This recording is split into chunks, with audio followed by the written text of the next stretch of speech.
Magandang umaga sa inyong lahat. Malugod na pagtanggap sa St. Joseph Parish Gagalangin sa ika-6 ng umagang banal na misa na may liturhiya ngayong araw ng Biyernes sa ika-7 linggo ng Pasko ng Pagkabuhay. Tumayo po ang lahat at tayo makiisa sa Eucharistikong pagdiriwang na pamumunuan ng ating Kura Paroko, Reverendo Padre Douglas D. Badong. Magpuri kayo sa Panginoon Diyos, lahat ng sinakpan.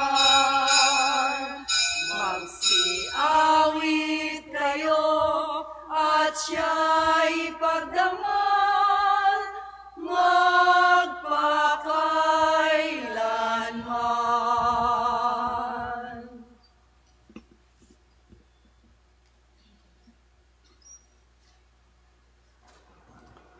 Sa ngalan ng Ama at ng Anak at ng Espiritu Santo. Amen. Ang pagpapala ng ating Panginoong Hesus Kristo, ang pag-ibig ng Diyos Ama, at ang pakikipagkaisa ng Espiritu Santo naway sumainyong lahat. At sumaiyo rin. Mga kapatid, aminin natin ang ating mga kasalanan upang tayo'y maging marapat gumanap sa banal na pagdiriwang. Inaamin ko sa makapangyarihang Diyos at sa inyo mga kapatid na lubha akong nagkasala sa isip, sa salita at sa gawa at sa aking pagkukulang. Kaya isinasamo ko sa mahal na Birheng Maria, sa lahat ng mga anghel at mga banal, at sa inyo mga kapatid, na ako'y panalangin sa Panginoong ating Diyos.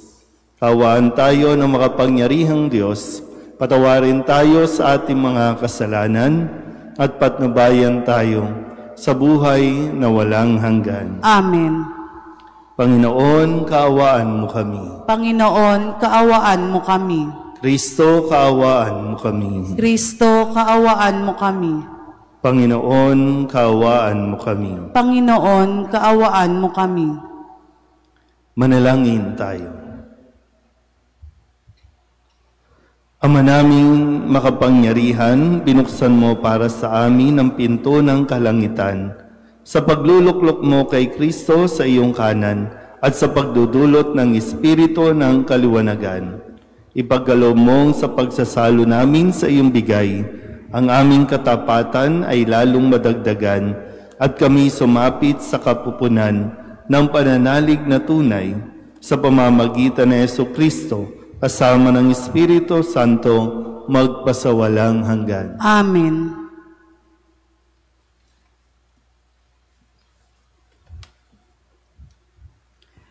Pagbasa mula sa mga gawa ng mga apostol. Noong mga araw na iyon, dumating sa Cesarea si Haring Agripa at si Berenice upang bumati kay Festo. Nang matagal-tagal na sila roon, inilahad ni Festo sa hari ang tungkol kay Pablo. Si Felix ay may iniwan ditong isang bilanggo, wika niya. Nang ako'y nasa Jerusalem, isinakdal siya sa akin ng mga punong saserdote at ng mga matatanda na mga Hudyo, at hininging parusahan siya. Sinagot ko sila na hindi ugali ng mga Romano ang magparusa sa sinumang nasasakdal nang hindi muna nagkakaharap ang magkabilang panig at nagkakaroon ng pagkakataong makapagtanggol sa sarili ang nasasakdal. Kaya't nang dumating sila rito, hindi na ako nag-aksaya ng panahon. Kinabukasan din, ipinatawag ko sa hukuman ang taong iyon. Nang magkaharap-harap sila, siya na may hindi nila ipinagsakdal sa anumang mabigat na pagkakasala na inaakala kong ipaparatang nila. Ang pinagtatalunan lamang nila ay tungkol sa isang kanilang relihiyon at sa isang taong ang pangalay Jesus. Patay na ang taong ito, ngunit ipinipilit naman ni Pablo na siya'y buhay. Hindi ko malaman kung ano ang gagawin sa bagay na ito, kaya tinanong ko siya kung ibig niyang sa Jerusalem siya litisin. Ngunit tumutol si Pablo at hiniling na ipaubaya sa emperador ang pagpapasya sa kanyang usapin. Kaya't pinabantayan ko siya upang ipadala sa emperador. Ang salita ng Diyos. Salamat sa Diyos. Panginooy may luklukang matatag sa kalangitan. Panginooy may luklukang matatag sa kalangitan. Panginooy papurihan, purihin mo kaluluwa. Ang pangalan niyang banal, purihin mo sa tuwina. Ikaw aking kaluluwa, ang Diyos ay papurihan, at huwag mong lilimutin yaong kanyang kabutihan. Panginooy may luklukang matatag sa kalangitan. Ang agwat ng lupa't langit, sukatin may hindi kaya. Gayon ang pag-ibig ng Diyos sa may takot sa Kanya. Ang silangan at kanluran kung gaano ang distansya, gayon-gayon ang pagtingin sa sino mang nagkasala. Panginooy may luklukang matatag sa kalangitan. Ang poon nga ang nagtayo ng trono sa kalangitan. Mula doon sa nilikhay, maghaharing walang hanggan. O purihin niyo siya, kayong mga anghel ng Diyos, kayong mga nakikinig at sa Kanya'y sumunod. Panginooy may luklukang matatag sa kalangitan.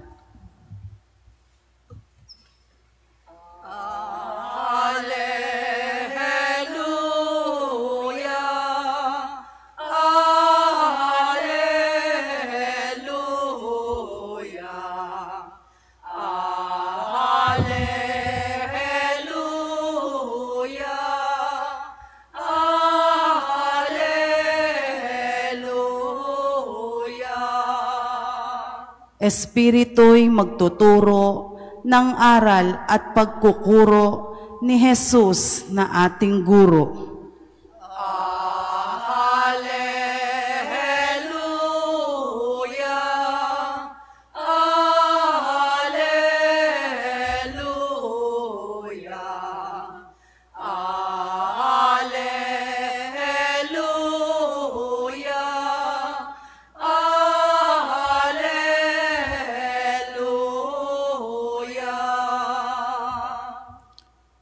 Sumainyo ang Panginoon. At sumaiyo rin.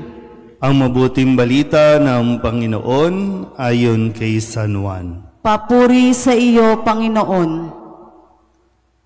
Nang muling napakita sa Jesus sa mga alagad niya at nang makakain sila, tinanong ni Jesus si Simon Pedro, "Simon, anak ni Juan, iniibig mo ba ako ng higit kaysa mga ito?" "Opo, Panginoon, nalalaman ninyong iniibig ko kayo," tugon niya. Sinabi sa kanya ni Jesus, "Pakanin mo ang aking mga batang tupa." Muli siyang tinanong ni Jesus, "Simon, anak ni Juan, iniibig mo ba ako?" Sumagot si Pedro, "Opo, Panginoon, nalalaman ninyong iniibig ko kayo." Ani Jesus, "Pangalagaan mo ang aking mga tupa." Pangatlong ulit na tinanong siya ni Jesus, "Simon, anak ni Juan, iniibig mo ba ako?" Nalungkot si Pedro sapagkat makaitlo siyang tinanong, "Iniibig mo ba ako?" At sumagot siya, "Panginoon, nalalaman po ninyo ang lahat ng bagay. Nalalaman ninyong iniibig ko kayo." Sinabi sa kanya ni Jesus, "Pakanin mo ang aking mga tupa." Tandaan mo, noong kabataan mo pa, ikaw ang nagbibihis sa iyong sarili at lumalakad ka kung saan mo ibig. Ngunit pagtanda mo, iuunat mo ang iyong mga kamay at iba ang magbibihis sa iyo at dadalhin ka kung saan hindi mo ibig. Sinabi niya ito upang ipakilala kung paano mamamatay si Pedro at sa gayoy mapararangalan niya ang Diyos. Pagkatapos, sinabi sa kanya ni Jesus, "Sumunod ka sa akin." Ang mabuting balita ng Panginoon. Pinupuri ka namin, Panginoong Hesukristo. Isang magandang umaga po sa inyong lahat. Ngayon po ay Biyernes sa ika-7 linggo ng Pasko ng Pagkabuhay at sa ating pong Ebanghelyo ay binabalikan natin ang isa sa mga tagpo kung saan pagkatapos na si Kristo'y muling mabuhay, siya ay nagpakita at patuloy na nagbibigay ng mensahe sa kanyang mga alagad bago siya lubusan na umakyat sa langit. At ngayon, tayo ay naghahanda naman sa pagbaba ng Espiritu Santo sa mga alagad. At dito, mahalagang bagay, no? Kung babalikan lang natin ng konti, nagkaroon ng hindi magandang karanasan sina Pedro dahil nung mga panahon na kailangan ni Jesus ng kaibigan, sila ay nagsitakas, sila ay nagsipagtago. Si Jesus na unang nagmahal sa kanyang mga piniling alagad. At dito ngayon ay tinatanong ulit ni Jesus si Simon Pedro, "Iniibig mo ba ako?" Yung unang nagmahal na nasaktan, ngayon ay muling nagtatanong, "Iniibig mo ba ako?" Nakukuha niyo po ba yung flow? Yung unang nagmahal, nasaktan, at ngayon ay nagtatanong ulit, "Iniibig mo ba ako?" Maganda po, no, na mas maintindihan natin. Kanina tinitingnan ko kayo at pinagmamasdan ko kayo. Tumanda na ba tayo sa atin pong pananaw? Nag-mature na ba tayo sa ating pagkaunawa tungkol sa pag-ibig? O para pa rin tayo mga high school ang pagkaintindi sa pag-ibig? Madalas kong sinasabi, kaya nga dito tanong may tanong. Hindi naman niya sinabi na, "Pedro, nararamdaman mo bang mahal mo ako?" Kasi nga hindi ito nakadepende sa pandama ang pagmamahal. Tigilan niyo yung ganyan, no?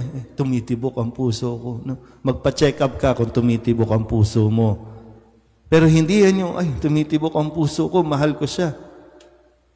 Hindi yan. Kaya nga dito, gagamit tayo. Kaya ko ba itong mahalin? Kaya ko bang magmahal? Babalik ko ulit. Ang unang nagmahal, alam niya ang kanyang gagawing desisyon. Mamahalin ko ito. Minahal niya lang naman, pero nasaktan siya. Pero nagdesisyon pa rin, mamahalin ko pa rin ito. Kasi sa pagmamahal, package deal yan. Maganda at pangit. May magagawa sa iyong magpapasaya, may magagawa din sa iyong magpapalungkot. Ganun ang pagmamahal. Kaya nga naintindihan na ba natin? Kaya nga sabi, di ba? Sige, sumagot naman si Pedro, opo, madali lang naman Madaling magsabi ng, "I love you, Lord." Pero yung kaakibat na responsibilidad ng taong nagmamahal, naintindihan ba ito? Kasi sa panahon ngayon, di ba? Ang dali-dali lang. Pag sinabing, "I love you," okay na tayo ha. Pero hindi iniisip na, paano ba? May pambayad ba tayo ng bahay? Kaya ba kitang itira sa isang magandang bahay? Kaya ba kitang pakainin? Kaya ko bang mag-provide sa iyo? Yun ang pagmamahal. Hindi lang pagmamahal salita, kundi papatunayan mo sa gawa. Kaya lang pagdating sa, ay hindi, niloko mo ko, sinaktan mo ko, tapos na tayo. Di ba ganun ang nangyayari? Kaya nga ang dali-dali. No? Ngayon, lablabang ng lablaban, bukas, hindi na. Ayoko na sa'yo.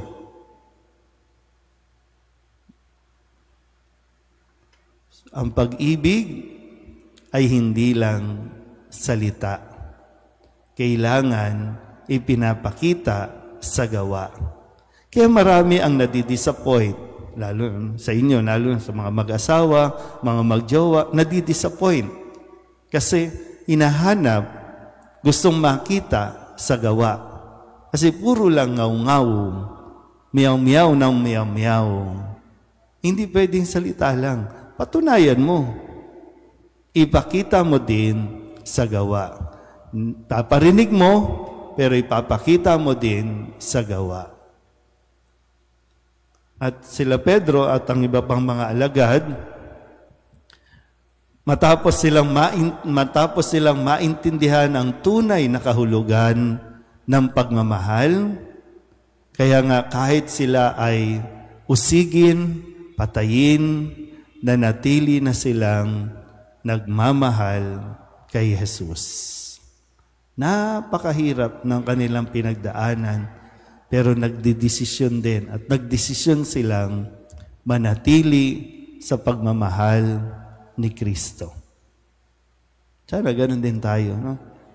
Tumanda na tayo, baka nga iba sa inyo ang dala-dala pa rin yung sakit ng dinulot ng taong minahal mo.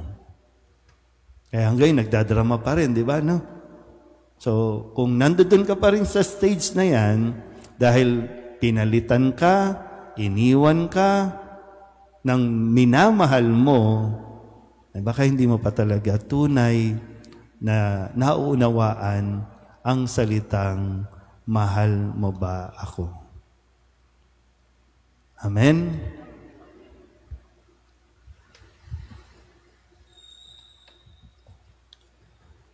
Bunga ng pagkaunawang isinugo tayo sa misyong katulad ng kay San Pedro, hilingin natin sa Diyos Ama na palakasin ang ating pananampalataya. Ang ating pong itutugon, Ama, pagpalain mo ang iyong kawan. Ama, pagpalain mo ang iyong kawan. Ang Santo Papa at lahat ng may katungkulan sa simbahan, naway gabayan ng Espiritu Santo. Manalangin tayo sa Panginoon. Ama, pagpalain mo ang iyong kawan. Ang mga mag-asawa, naway magkaroon ng matalas na pakiramdam sa pangangailangan ng bawat isa at maging maligaya sa kanilang pagsasama. Manalangin tayo sa Panginoon. Ama, pagpalain mo ang iyong kawan. Ang mga makasalanan, naway makatagpo ng pag-asa at lakas ng loob sa pagpapatawad ng Panginoon kay San Pedro. Manalangin tayo sa Panginoon. Ama, pagpalain mo ang iyong kawan. Ang mga may sakit at nababagabag, naway makaranas ng presensya ng Panginoon sa gitna ng kanilang mga pagdurusa at paghihirap. Manalangin tayo sa Panginoon. Ama, pagpalain mo ang iyong kawan. Ang mga yumaong mahal natin sa buhay, naway makatanggap ng liwanag, kaligayahan at kapanatagan. Manalangin tayo sa Panginoon. Ama, pagpalain mo ang iyong kawan. Idulog din natin sa Panginoon ang ating mga personal na kahilingan at mga panalangin para sa ating mga pamilya, kasama din ang mga kahilingan ng mga nanonood sa online. Ganon din ang lahat ng mga misang pasasalamat, espesyal na intensyon, agarang paggaling ng mga may sakit, at ang lahat ng mga kaluluwa na iniling na ipagdasal sa misang ito.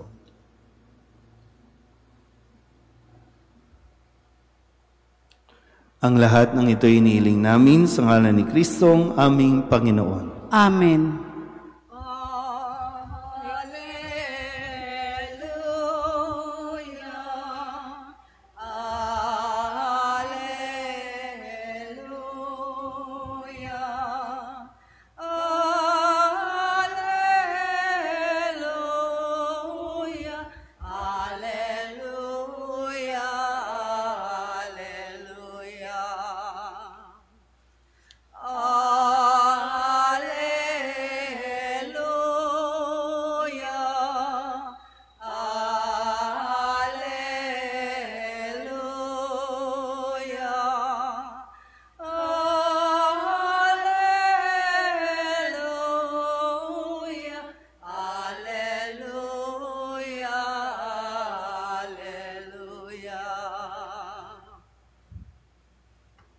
Manalangin kayo mga kapatid upang paghahain natin ay kalugdan ng Diyos Amang makapangyarihan. Tanggapin nawa ng Panginoon itong paghahain sa iyong mga kamay, sa kapurihan niya at karangalan sa ating kapakinabangan at sa buong sambayanan niyang banal. Ama naming lumikha, tunghayan mo ang paghahain ng iyong sambayanan upang pakundangan sa iyong kinalulugdang mga alay.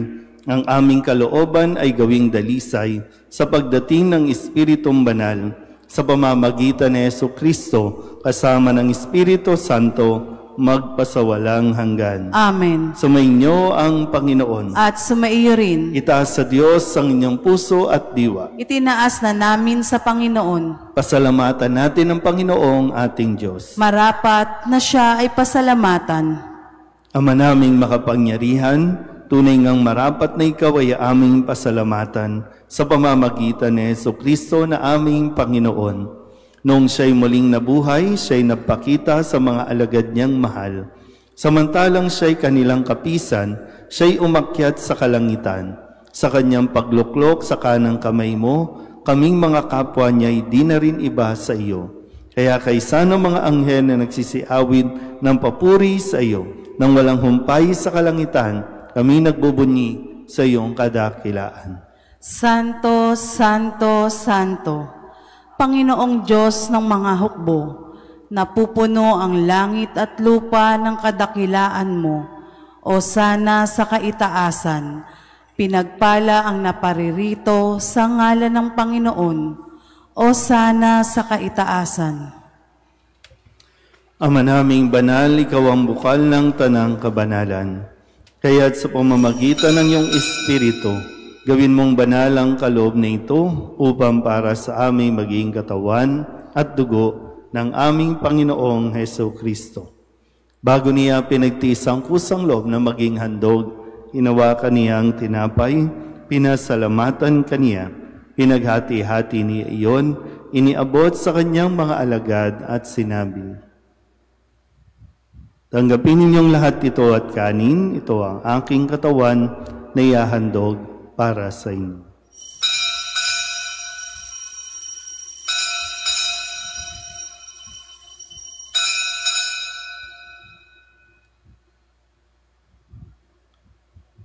Gayun din naman, nung matapos ang hapunan, inawakan niya ang kalis, muli kaniyang pinasalamatan. Iniabot niya ang kalis sa kanyang mga alagad at sinabi, "Tanggapin ninyong lahat ito at inumin. Ito ang kalis ng aking dugo, ng bago at walang hanggang tipan. Ang aking dugo na ibubuhos para sa inyo at para sa lahat, sa ikapagpapatawad ng mga kasalanan. Gawin ninyo ito sa pag-alaala sa akin."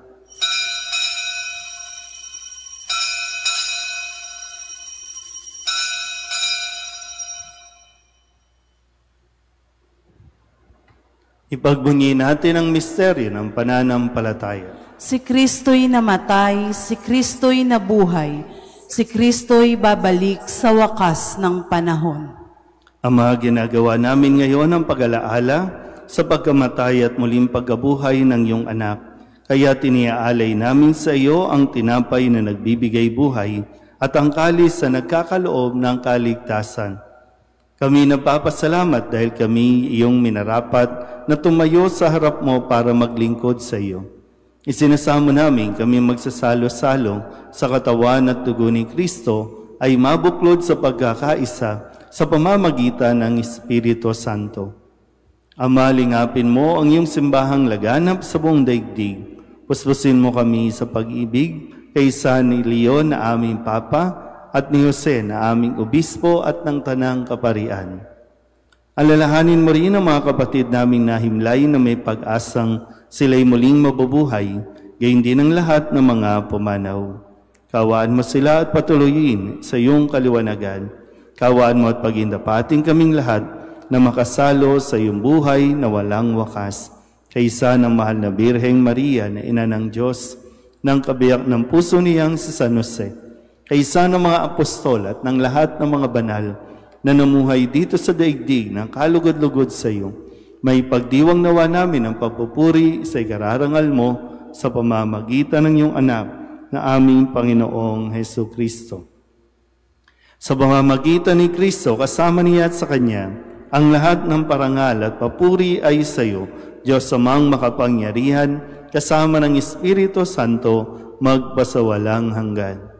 Amen, amen, amen. Amen.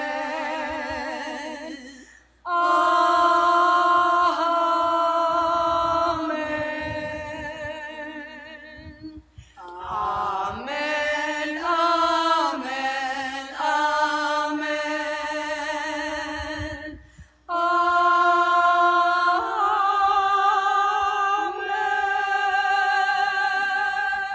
Sa tagabili ng manakagagaling na utos at turo ni Jesus sa Panginoon natin at Diyos, ipahayag natin ang lakas loob. Ama namin, Sumasalangit ka, sambahin ang ngalan mo. Mapasa amin ang kaharian mo, sundin ang loob mo dito sa lupa para nang sa langit.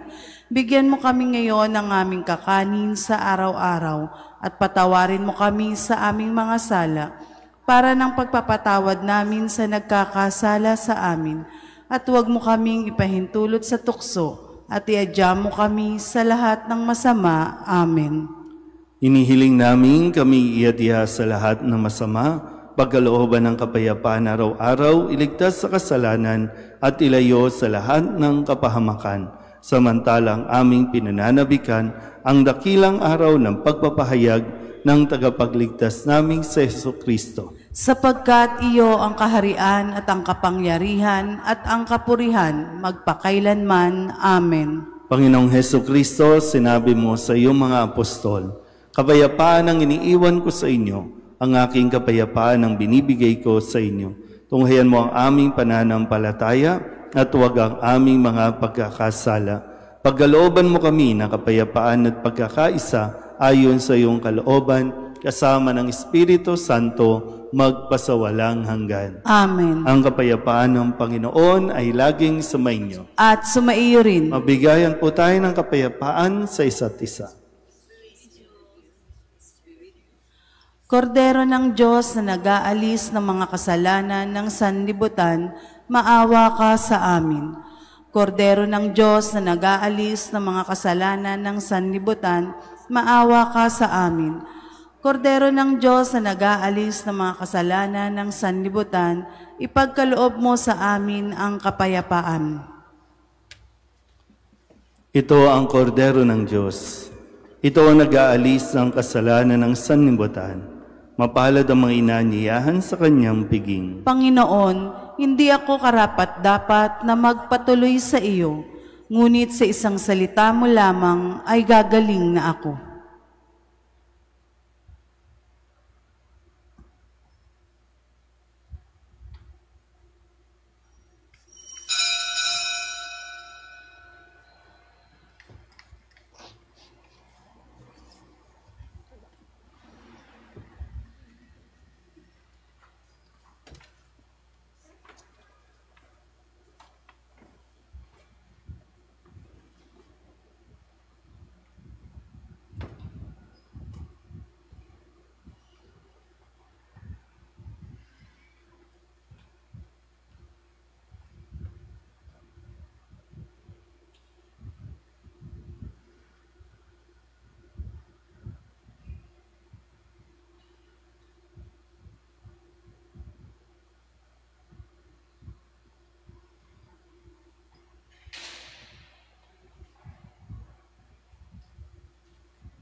Manalangin tayo.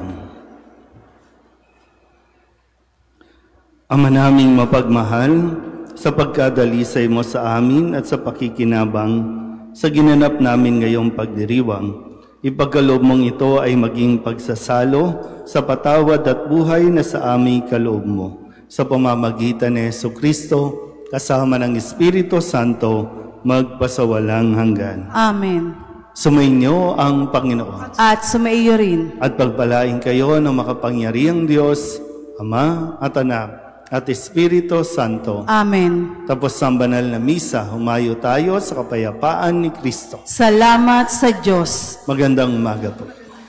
Magandang wag nang lumuha, hinango ang tao sa sala. Kristong Jesus, tunay kang hari, kami sa'yo'y nagpupuri sa krus. Ika'y namatay, ngunit muli kang nabuhay.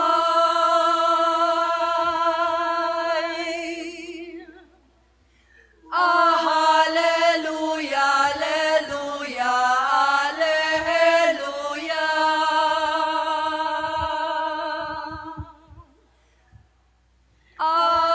Hallelujah, hallelujah, hallelujah.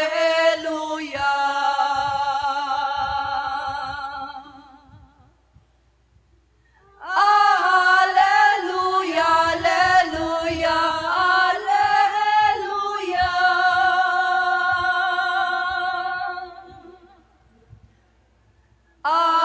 Hallelujah, hallelujah, hallelujah.